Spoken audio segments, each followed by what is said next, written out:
Тематични зони, посветени на култовата фантастична сага Междузвездни войни, ще бъдат създадени в увеселителните паркове на Дисни в Калифорния и Флорида.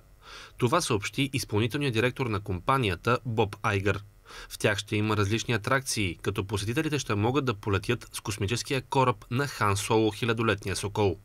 Някои от звездите, участващи в седмата част от сагата, която ще тръгне по кината в края на годината, посрещнаха новината с ентусиазъм.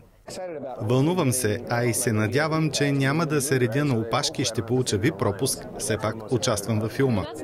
Толкова много неща се случват във вселената на Междузвездни войни. Това е наистина страхотно. Не мисля, че могат да объркат нещо. Просто трябва да останат верни на идеите, превърнали Междузвездни войни в легенда. Междувременно стана ясно, че режисьорът на Джурасик свят Колин Тревърол ще поеме създаването на Междузвездни войни епизод 9. Това не е просто работа, емоционално обясни той. Това е като да седиш до лагерния огън, обкръжен от изумителна група разказвачи, кинаджи, актьори и занаятчии. Разказваме нови истории на по-малото поколение, защото те заслужават това, което имахме и ние – митология, която да нарекат своя, отбеляза Тревърол. We're home.